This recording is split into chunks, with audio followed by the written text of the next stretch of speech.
I'm going to start by sharing my screen, and we shall get started. Perfect. Okay, so what we're talking about tonight is actually saying no to diets and saying yes to possibilities and linking the two.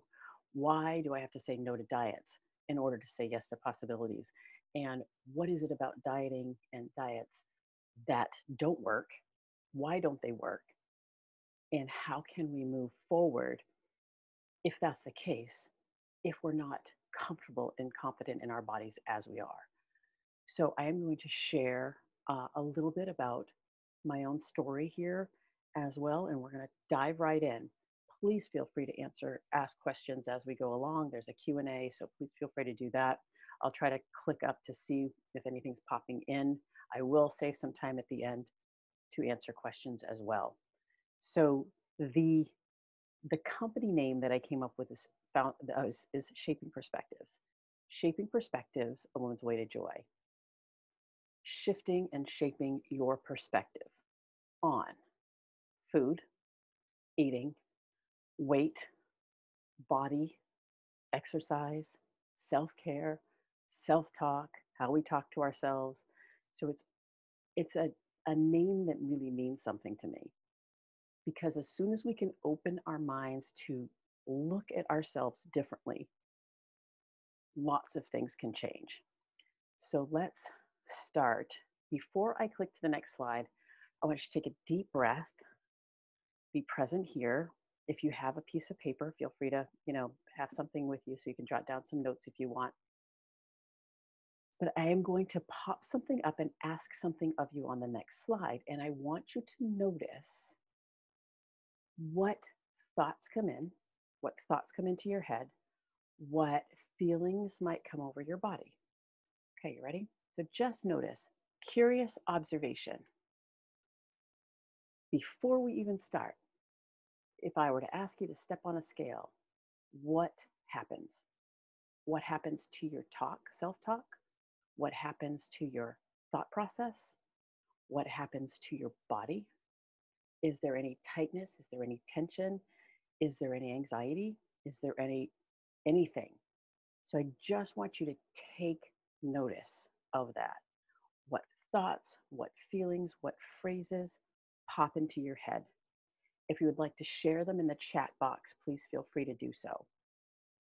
It is such an interesting thing that can happen when just we think about getting weighed or weighing ourselves and that number on the scale.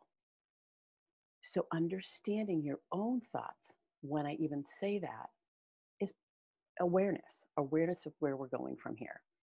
So how often do you weigh yourself? Do you weigh yourself at all?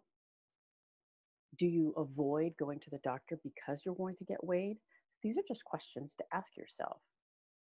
I don't know what I weigh. I haven't weighed myself in probably 8 years. I just don't do it. And when I go to the doctor, I say no. If I need, it's your right to say no. And if I need weight, if they need weight for a particular medication or for anything like that, I just say, that's fine. I turn my back to the scale and let them weigh, and I have them put a sticky note on top of the weight so I don't see it. I've had clients tell me that they say, I don't want to know my weight. They turn their back to their scale, and then the nurse hands them their chart, so their weight is right on the chart. So that's not very helpful. Sticky note right on top. So no weight. You do not have to weigh yourself ever, or have to know your weight, because if it triggers you, good to know. Awareness of that, right? So the thoughts and feelings that come up from stepping on the scale. So thought number one, oh, it's a number I like. Or I step on, I look down, I go, not bad, right? When that thought comes across, what behavior is linked to it? So I want you to think about that. What behavior is linked to if you step on a scale and you see a number that you like? Two particular behaviors come. One, yay, I can reward myself. What shall I eat? Two, great, I'm doing something right. Got to keep restricting, got to keep going, keep pushing, keep on this diet or keep going on this pathway. Second thought, look down, don't like what you see, anger, frustration, sad, depression, all different thoughts and behaviors, two different behaviors. That's it. I'll start my diet tomorrow. Um, I can't take it anymore. Or nothing I do matters, doesn't matter anyway, might as well just eat. So I want you to notice no matter what the number on the scale was, happy, sad, the behaviors are the same.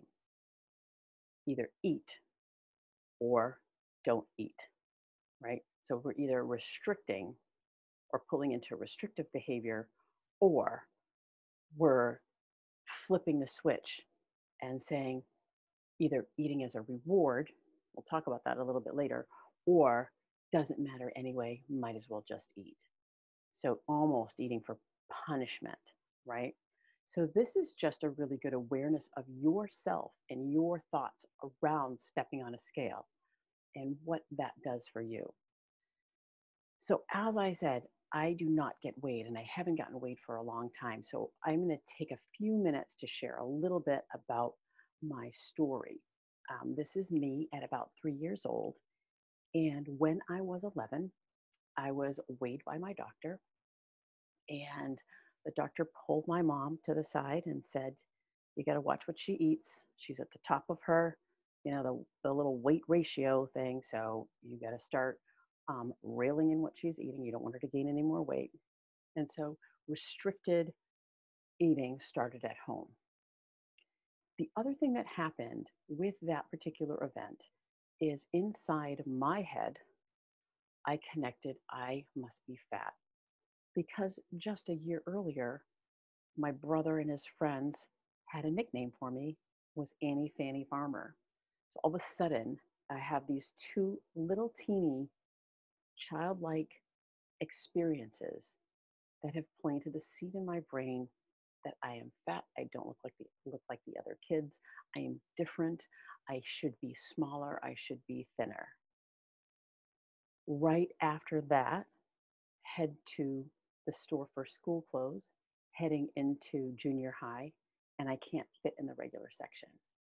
And I have to go to a different section. And if anyone is in my age group, they'll remember the Husky section at Sears. And having to go there was just confirming it. Doctor confirmed, doctor approved, I must be fat. So that's what I started to believe when I'm 11, 12 years old.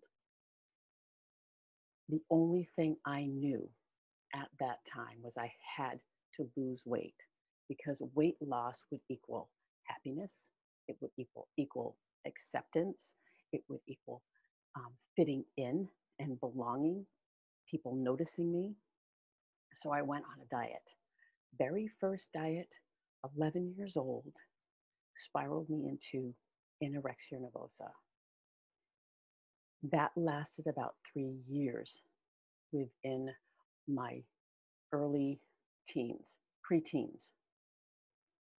I honestly have to say, I do not remember much of seventh grade, eighth grade, or ninth grade. I must have gone to school, but I don't remember anything that happened during that time. My brain was obsessed with weight, calories, what I look like, exercise. Thank goodness for my mom, who if you checked out on Shaping Perspectives, I just did a post, a tribute to my mom yesterday because she passed away this year. Because I really credit her for saving my life. In the 70s, when no one really knew what anorexia nervosa was, she was relentless to figure out what was wrong and did get me help. I had enough help to get me out of the hospital and able to continue to live a fairly normal rest of my childhood through high school, I shifted my addiction to dieting and weight loss to a sport. So I shifted it to a sport. And then all of a sudden, that's all I thought about.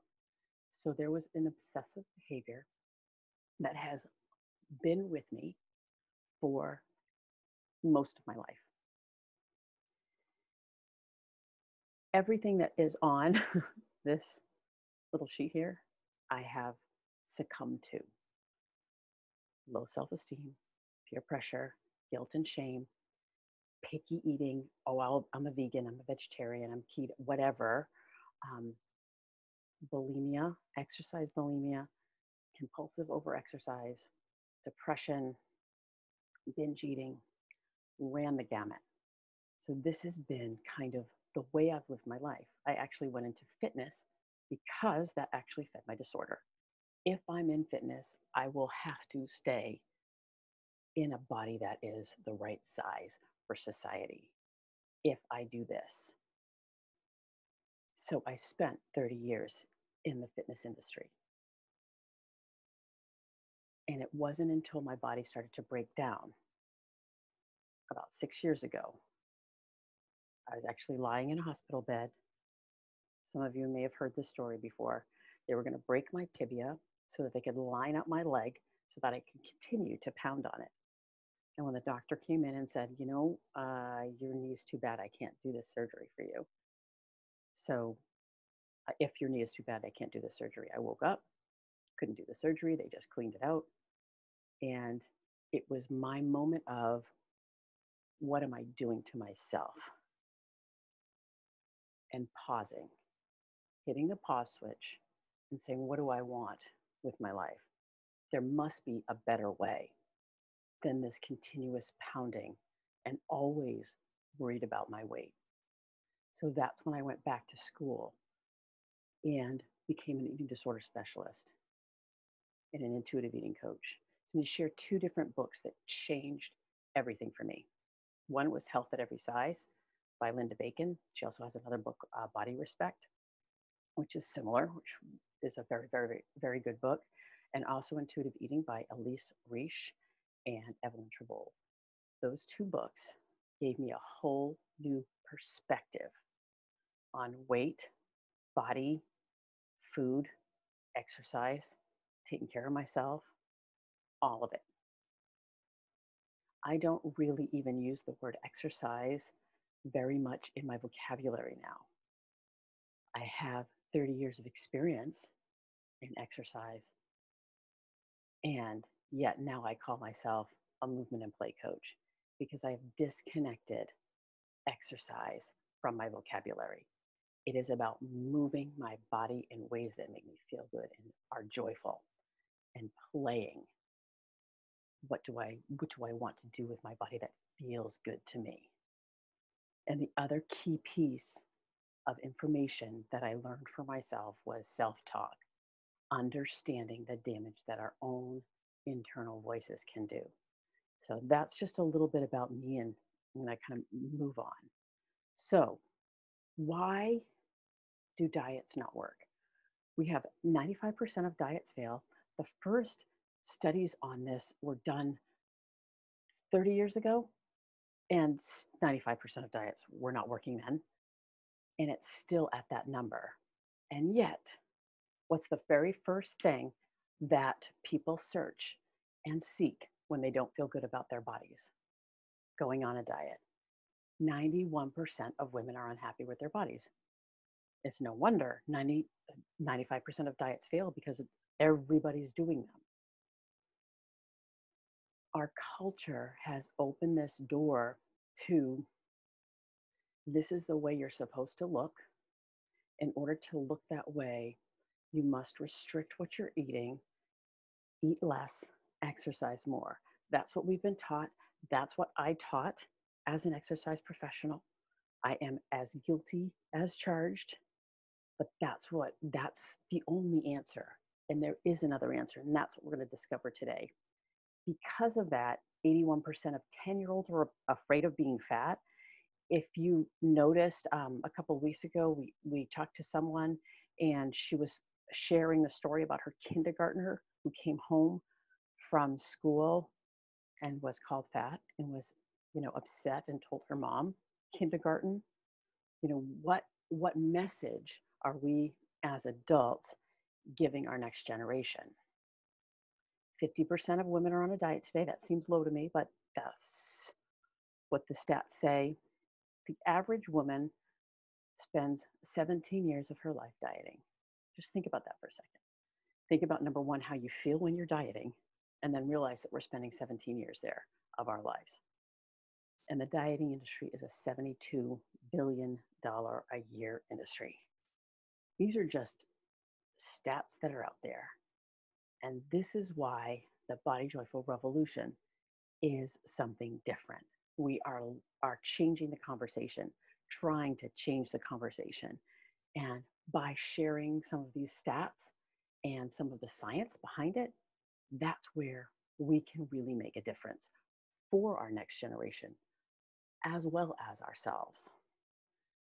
So as I go into some of the next few slides, think about joining in with a beginner's mind. As if you were to say, step back, I always kind of think about how can I step back from what is happening to me on the external out here and look at it from a different perspective. And the only way we can do that is to be present and look at it from a beginner's mind. So as we move forward, that's all I ask, is to be curious and not judgmental with yourself and think about the different things that I share. And again, if you have any questions, please post them in and we'll check in with those after. So we're going to talk about what happens to our body during restriction. Before I even start, what is restriction? Restriction meaning in our culture is a diet, which we've kind of, we've shifted the word of diet itself, but in our culture, it is going on a diet. What is going on a diet? Going on a diet or restriction is utilizing some type of food plan in order, the end goal to lose weight. That's what makes a diet. My end goal is to lose weight, so I am going to eat this way. Usually it means pulling foods out and not eating particular foods, eating certain foods, not eating certain food groups, all kinds of different ways. The caveat here is if you eat something that does not feel good to your body and you decide not to eat it, that's a choice. That is different than being told or going on a plan that is telling you to eat a particular way. So that's a little bit of a nuance there. I might not eat a particular food because it doesn't feel good in my body, but I don't eat it because it doesn't feel good in my body, not because I'm trying to lose weight. So if there's any questions on that, let me know later. So let's talk about what happens during a diet or restriction. When we go on a diet, our body is out of homeostasis, which means it's in stress mode. Stress is our sympathetic nervous system. When our body is put into stress, cortisol levels go up. This year, everybody's cortisol levels have gone up. We don't need to diet to be stressed out, but yet that's what a diet will do because our body isn't getting what it needs calorically or energy-wise to maintain its daily activities. The body signals that as stress, increases cortisol, and cortisol actually signals the body to hold on to weight. It signals the body to store fat. Why, you ask? It comes from our ancestors. Think feast and famine. We'd have a feast, eat all this food because they get some sort of an animal, and then there's a long stretch of time where there's famine until they eat again, until they have their next feast. During that time, our bodies protected us. They learned to protect because of the circumstances. And that still happens today. We've not outgrown that, even though there's food everywhere. So, with this feast and famine kind of built in system, there's an increase in cortisol levels. It's a protection mechanism. So, when we go on a diet or restricting calories, cortisol level strikes and our body starts to hold on to weight, to protect you, to make sure you have enough fuel and energy to do the things that you do. That's number one. Two, we have a hunger hormone, ghrelin, which increases. It's no wonder our body's not getting enough food. It says, hey, please feed me. So you get hungrier. That's why when you're on a restricted or a diet plan, you feel more hunger. So we have an increase in cortisol, an increase in hunger, and our fullness hormone, which is leptin, decreases. So there's no signal to the brain that says, I'm getting full. There was a great study about 7 years ago now from The Biggest Loser. So they tested all the contestants on The Biggest Loser before they started. They tested their leptin levels, all normal levels of leptin. 3 months later, when they leave the ranch, they tested leptin levels again. Leptin levels were almost non-existent, down 3%, 4%, 5%, which resulted in them being hungry all the time. Ghrelin spiked, not being able to register that they're full, always hungry, always feeling the need to continue to eat. Even after a year, they retested leptin and it hadn't even gotten up to 50% its normal level, due to the fact that every time they started to gain weight, they started to a restriction again. And so the leptin levels never really leveled off, never really came back. The only way to get our leptin levels back to working level is to start to get the body to trust that there's going to be food and to feed the body what it needs, what it's required with. So we have a lot of this. I mean, this is physiology that's working against us. Next, the body's metabolism drops. So not only is our cortisol up, our metabolic rate says, okay, hold on, she's not eating enough. Let's slow down. Let's not work so hard. Let's preserve and hold on to some energy or calories so that we can make sure she has enough fuel. The key study I'm going to share in a second in the next slide. So we have all of this going on, and to top it all off, we have our brain working for us, and the brain's response to restriction. Will it ever stop thinking about food? The example that I love to use here is, think about a 16-year-old comes home with a partner and says, this is the new person that I really like, shares them with his parents. They leave. Parents say, you are never to see them again. Think about a 16-year-old being told by their parents not to see someone. The first thing I think of is, that's the first thing I'm going to do, right? Hands on hips. Don't tell me. It's our inner drive for autonomy. Don't tell me I'm never going to eat ice cream again. Don't tell me. I'll show you. That's why it works. Dieting might work for a while, but then there's this continuous thought of something that you're not supposed to, or you're quote unquote can't have due to the plan. And that's where binging happens. That's where we get disconnected.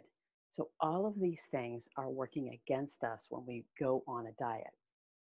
And they knew this back in 1944 and 1945. This is called the Key Study. It was done in Minnesota. It blows my mind every time I talk about it. They took 40 young men, ages 18 to 20, and then they tested them for physiological health, social health, and psychological health. They wanted to see on a healthy adult male what what the response to restriction was, what the response would be to the body. Because why they were doing this, they would never be able to do this now, but why they were doing this is because they wanted to see what the effect was on the body in the concentration camps, and how is the safest way to refeed when somebody's coming out of a concentration camp. So that's why they did this study. They cut the caloric energy content of their foods in half. So say they were eating 3,000 calories a day, they cut them down to 1,500. So this is what was happening for a 6-month period. Here are the results. 40% decreased metabolic rate. We talked about that earlier. Increased depression and emotional distress on healthy males that tested well on psychology tests. Increased food cravings. Thinking about food, having food cravings. Social isolation and withdrawal. So this is all things that are connected. And then on top of that, take a look at this. Increased sensitivity to cold, decline in concentration and focus, preoccupation with food, thinking about food. They were discussing recipes at their meal times with each other. And these are young men, right? Discussing meals, playing with their food or gobbling up their food, over seasoning their food to get more taste, binging and purging, and reduced sexual interest. So there was they knew all of this happened when someone gets put on a restricted plan, and yet 70 years later, we're still doing the same thing willingly, thinking that it is the only way to find happiness or to be accepted or to belong. So I'm just going to pause here for a second and just take that in. There is if you think about where dieting started to increase, where there were more and more diets, it was between the 60s and the 70s. If you think about the increase in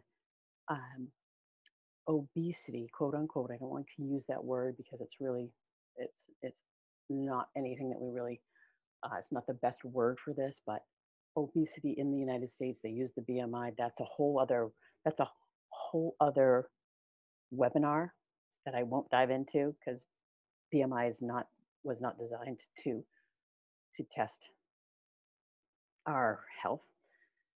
But in a BMI, the BMI has gone up as dieting has gone up. They go up together in correlation. So why is that? If dieting is continuing to increase, we have more and more dieting, and BMIs and obesity continue to increase.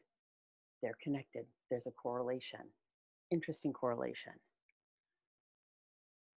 Not only that, we get stuck in a cycle. We diet, feel deprived and hungry, get tense, anxious, cravings, isolation, all the things we just talked about. Something happens, somebody yells at you, you get sick, somebody in your family gets sick, there's a tragic event, there's COVID-19, something happens, that's the external stimulus, and boom, I just need to eat, please let me eat. We binge, or we are just trying to get out of whatever we are feeling. So we take a time to we move into food. We move towards something that feels better. Then we feel bad, feel guilty, feel shame. Something happens, like we step on a scale or we walk by a mirror, and then we beat ourselves up. And because we are told by society that we're supposed to look a certain way, we search for the only thing we can do, which is a diet and restrict. And we cycle through this over and over and over again. I know for myself, over and over and over again. 17 years for sure. So it's no wonder. We can't escape it. It is everywhere. Talking about um, dieting culture, society's thin ideal is everywhere. You can't go, we don't go to coffee shops much now, anyways, but you can't go to a coffee shop and actually not hear a conversation about what exercise program or what diet someone is on. It's all over social media. It's everywhere. You can't escape it. Standing in the grocery line, magazines, it is still there as prevalent as ever. And especially with social media, 24/7. So think about our kids and their kids. It's they're being programmed with this is the way you need to look in order to be whatever. I want to share. I'm going to kind of flip the switch now a little bit. We understand that all of this leads us to wanting to diet. And yet, if you're 30, 40, 50, and you've been dieting for 30, 40, or 50 years, there comes a time where we hit this dieting rock bottom. These are just some of the signs. You've attempted to lose weight and you've gained the weight back. 95% of diets don't work. 95% of the people that go on a diet gain the weight back.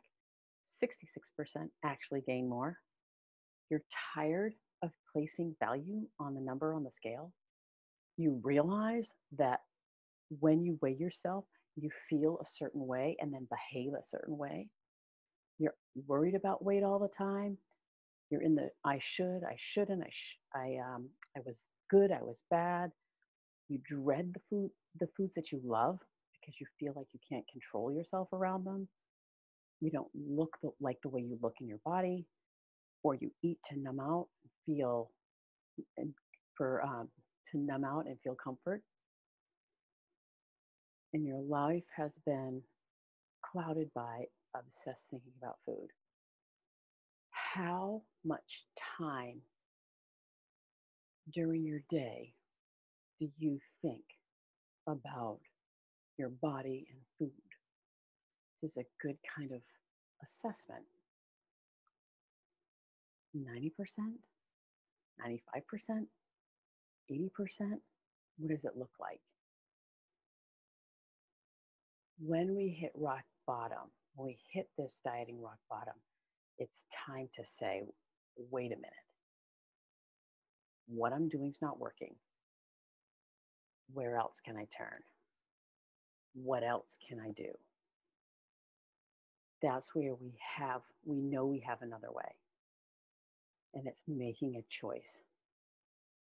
Making a choice to say, no more. I was just on the phone a little while ago with a client, and she asked that question, what got you to start? I said, I think I finally just got really mad. I just don't want to do this anymore. I don't want to spend all my time in my head worried about all of this. I'm just done. So it comes to that point where I just didn't want to live that way anymore, and making a choice to say no more. With intuitive eating, you can start with the next bite. This time of year, it's really, really difficult. The end of the year, resolutions, that's all we see. And, are you willing to say, you know what, it hasn't worked before, let me try something else. So we're going to talk about saying yes to the possibility of freedom with food and peace with your body, and stepping into intuitive eating or listening to your body, because it is smarter than you think.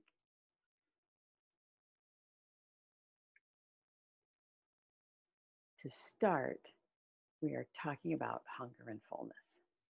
We've been completely disconnected with our own physiological hunger and fullness from a very early age. So just imagine a toddler going to her mom or her dad at 5 o'clock at night. Mommy, Daddy, I'm hungry. Parents say, don't want you to spoil your dinner. Hold on, we're going to eat in an hour. There's a disconnection with, I'm hungry. No, you're not. Hold on. Then the toddler sits down for dinner, eats, half of their dinner, says, I'm full. They know. Their body is telling them they're full. Mom or dad say, no, you're not. Finish your plate, right? Finish your plate. Disconnection to fullness. We're taught early to not really recognize our own hunger cues and to not listen to our fullness cues. Food is used for punishment. You can't have your ice cream. You can't have dessert. Or reward. You fall, scrape your knee. Oh, here, have an ice cream cone. Ice cream apparently is on my mind today. But it's used as both punishment and reward. So it's no wonder we're disconnected with our own hunger and fullness. So starting there, what does it feel like for you to be hungry? What are the physical sensations? What are the emotional cues? What goes on in your body when you're hungry?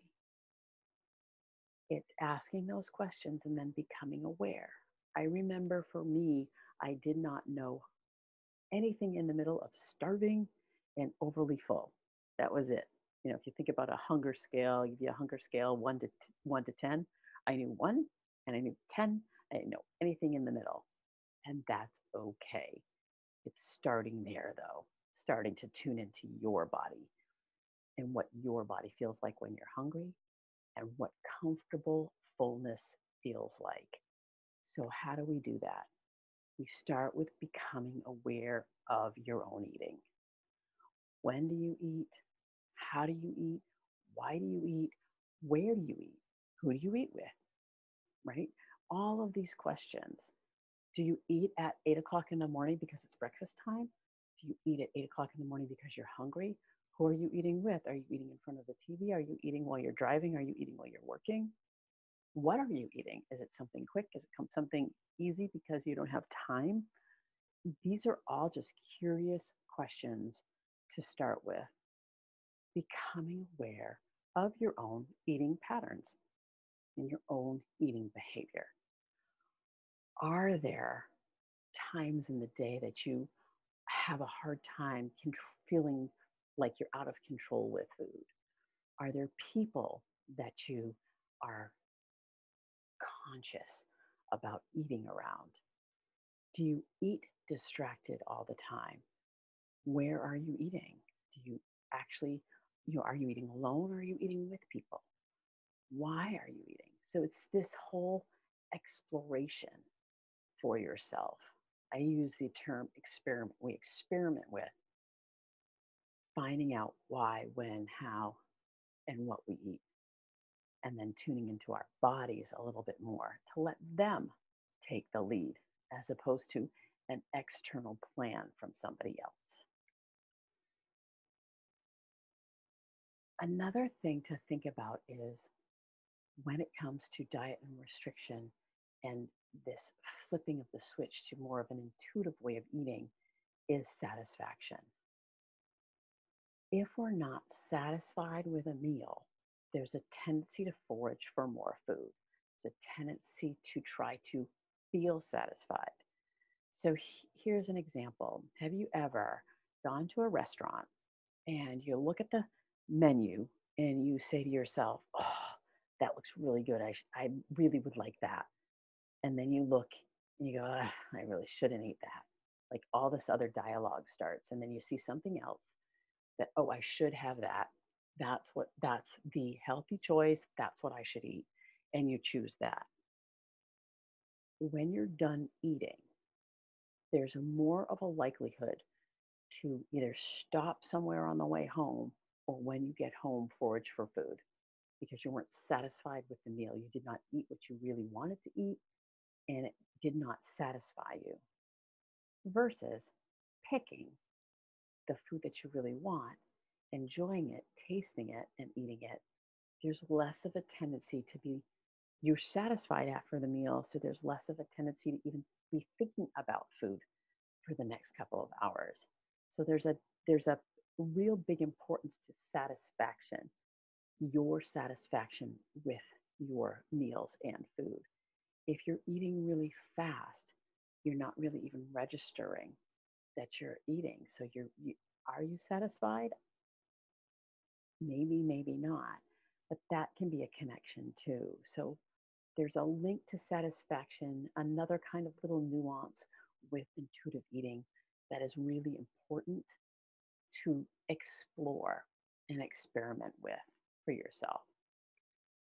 And then lastly, I want to share about knowing your emotional triggers. This is a great, um, this halt BS kind of gives you an idea of, I can't think of the word right now, that helps you with knowing your own emotional triggers. We all have different ones. We eat when we're hungry. We also eat when we're angry, frustrated, anxious, when we're lonely, sad, depressed, when we're tired, exhausted, when we're bored, and when we're stressed, worried, and fearful. So we have this, oh gosh, can't think of it. Sorry. Um, we have all these different words. Somebody can share it with me at the end. For some reason, it's escaping me. But what are your emotional triggers? What emotion sends you towards the kitchen? For me, it is definitely stress. Stress makes me want to eat something. And when we talk about stress, we talked about deprivation and the body being in stress mode, increase in cortisol, sympathetic nervous system. Eating food puts the body into the parasympathetic nervous system. It stimulates rest and digest. It's no wonder food works. It just does. Thinking about the fact that when I eat, my body automatically goes into parasympathetic. We want that. No wonder it's comfortable. No wonder it feels good for the moment until it doesn't, until the voices come in and there's shame and guilt that follow through. So I think it's important to understand that it's no wonder we turn to food when we're feeling stressed, when we're worried, when we're fearful, when we're anxious, because it calms us down physiologically. There's a physiological connection. And how, if we know what our emotional triggers are, we can find other ways to tap us into feeling calmer, to lowering our stress that look different. It may include a little food, but it's not all food, which is the tendency. So here's one of my clients. I just wanted to share this. I appreciate both my body and food now. My headspace, you're talking about how much headspace, is much more expansive, free and happy because I'm not spending time adding up calories and worrying about last night's dessert and how it'll show up on the scale. This is classic for people who start to eat intuitively and start to tune into their bodies, who have a extensive diet history, because that was the only thing that they knew. Food is for two purposes: fuel and pleasure. So let's talk about moving towards a different answer. Think about how you feel when you're restricting, when you're on a diet. These are some of the feelings that I experience in diet mode: deprivation, guilt and shame, exhaustion, hungry, snappy, short tempered, withdrawn, obsessive thinking, overly emotional, crying at the drop of a hat, completely self critical, beating yourself up, feelings of failure and or depression.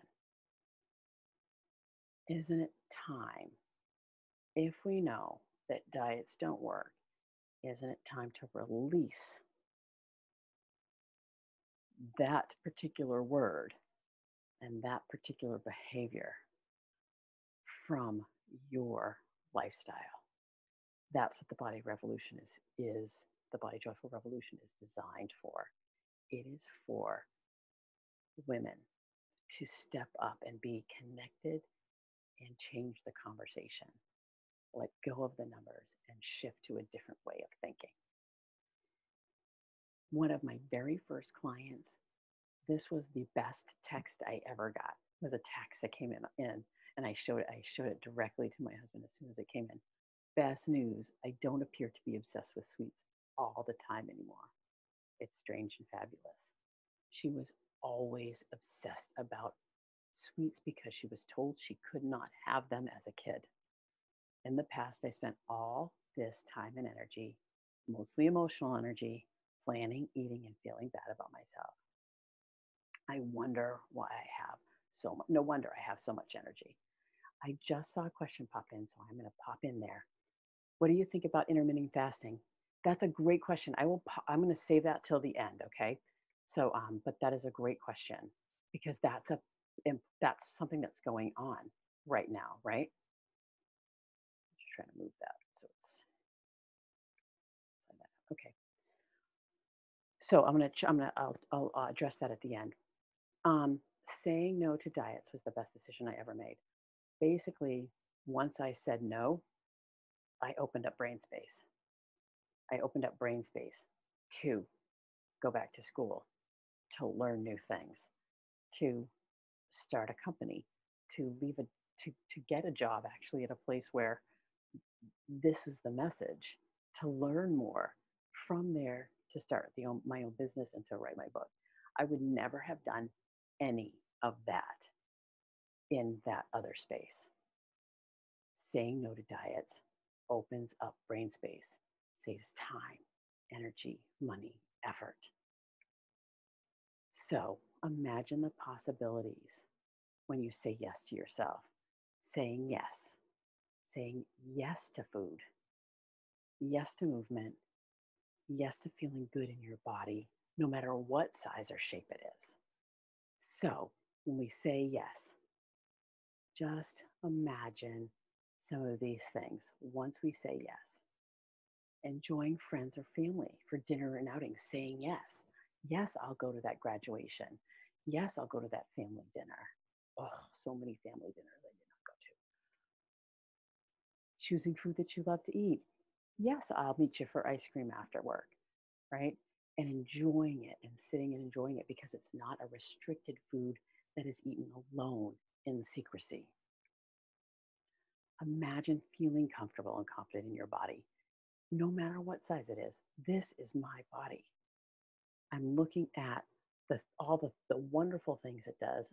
That's where my focus is versus over here on all the things I hate about myself, right? It's where we put our attention. Taking pictures. So many people don't take pictures of themselves. They decide not to because they don't even have a record of themselves. It breaks my heart when they don't have records of themselves with family members and children and brothers and sisters because they just don't take pictures. Enjoying foods both alone and with others, having more energy, not being tired and lethargic and snappy and emotional, trying new things, right? Saying yes to new experiences and challenges, saying yes to going places, going to the beach or going to a concert or doing different things. challenges, maybe even interviews, applying for a particular job, or starting a class of some sort, feeling more empowered. I get to choose to make I get to choose to make a different decision. I have a choice. What do I decide? And feeling empowered once we start to really release the shoulds and the shouldn'ts and the goods and the bads. And then really making, this is the big one, right? Making a difference and being happy, a happy, healthy role model. The definition of insanity is to do the same thing over and over again and expect a different result. We now understand that the body physiologically works against us to lose weight. There are a ton of different factors. And tomorrow we talk about a mindset shift in tomorrow's webinar. We're going to talk a little bit more about what the other things. It's not just eat less, exercise more. There's a lot of other things that we can look at that are going to impact our health and impact our weight. If we know dieting doesn't work, why do we continue to do it? Are we expecting something different? Definition of insanity. So what is your choice? It's your turn. This is a new year. Tomorrow's a new day. Dinner is a new meal. It's always time for you to make a different choice. What is your choice for this coming year? The different choice is the Body Joyful Revolution. If you are in there, and I know some of you already are, please engage, get involved. There's so much information in there. Share with friends or family that might benefit from this information. The only way we can shift the trajectory of our life and to really start to chip away at diet culture and society's thin idea is to get people changing the conversation. So if you're part of the community, awesome. Thank you so much for being there. I am so grateful for it, for you and for you being there. And if you're not, please feel free to join. Love to have you there. Again, lots of resources and support. And invite people. If this is just the tip of the iceberg and you might be looking for some more support, I just want to share that I am here to support. I've got a couple of different options if you're looking for really diving into intuitive eating. I have an Eating for Pleasure Without Guilt immersion. It's a DIY course, so it's a do it on your own. It's a series of classes and videos and experiments and all kinds of different things. And it includes private coaching as well. So that's one option. And these are both, because you're here watching this, they're both at a reduced rate. I also have a VIP half day. Used to have people come right to me and spend 3 days with me. Fortunately, can't do that anymore. But we do a deep dive. I do a deep dive VIP half day or a full day. And that's $497. So these are just some options if you are looking to get more support and want to dive deeper into intuitive eating or your own body image or what it is that kind of stands in your way. These are options for you. So I am going to open up the floor now for some questions. So let me stop share and come back, and I am going to answer that question about intermittent fasting because I think it's an important question to answer. Two things that I'll share about it. One is our bodies actually really like a little bit of a break to be able to reset. So on a note that's a physiological note, having some type of break in the evening, like when we go to bed, is really great for our bodies so that the body can reset. Yet, if the thought of, I wish it wasn't even called that, right? If the thought of not being able to eat makes you obsessed about eating, it's not for you. Does that make sense? Or does that answer that question? If it might work for some people because they already are not eating for a period of time. If you have dieting history, if you have disordered eating behavior history, or that type of um, consistent thinking about food, especially when it is pulled away from you, intermittent fasting is not for you. It can be for some people. So hopefully that answers that question. Are there any other questions about what I know? I shared a ton of information and I appreciate you spending this time with me and hanging out. I know it kind of went a little bit long. I get a little long-winded because I love this topic. It's important to me, and it's important for us to change this trajectory of the next generation. I want girls in kindergarten to feel comfortable and confident in their bodies, and girls at 10 and 11 and 12 not to be worried about their weight. And the only way we can do that is if we start to model something different and feel good in our bodies. How does this work with diabetes? Great question. We want to look at numbers. There's lots of ways that we can come in to actually intuitive eating, trusting the body, feeling what it feels like to eat certain foods. The body will tell you enough's enough of certain foods.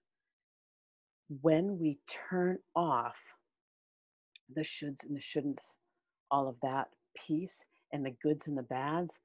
Oh, I'm a diabetic, so I can't eat this. If that I can't eat this triggers mind thought of that's all I want to eat, that's not helpful. If I say I that's an okay food for me to eat, but how do I eat that? When do I eat that? What do I eat that with? How much of that do I eat? So say we were talking about, I'm going to say with diabetes, say we were talking about cookies, right? Or cake, something like that. That's something that's higher in sugar. That is all that, that's the only difference for me is that particular food is higher in sugar.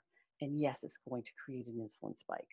So if I've deprived cookies for a week, I might sit down and eat a package of cookies versus if cookies are part of my regular daily diet and I have one or two cookies after my lunch that I've had some protein in, and I've had some other different types of foods to support my body, and I enjoy them and I eat them mindfully and slowly, I don't want to eat as much more. There is something called sensory specific satiety. Our taste buds actually get used to foods, especially things that are sweet, sour, bitter, or salty. So if you part of the eating for pleasure without guilt exercise is there's a cookie, I call it the great cookie experiment, where we rate the taste of of a cookie as we eat it. Foods that are really higher in sugar or really high in salt, those are the ones that might be more relatively eaten more. If we are really aware of how they taste, after 4 or 5 bites, the tastes actually change. We're shifting the mindset. So, intuitive eating can work really well with diabetes as we fine tune and experiment with these different things and step away from the goods and bads. That's a great question. Hopefully I answered that for you. Any other questions as it goes? Those are great questions. Thank you for asking those. I'm trying to think if there are any others that pop in. You know, a lot of times there's questions about kids and how do we get kids if we, how do we get them to eat the way we want them to eat, right? And really, we want them to eat healthy. That's the key. So we model that. That's what I share with parents. And I do have some information if anybody's interested in any of that, please to let me know.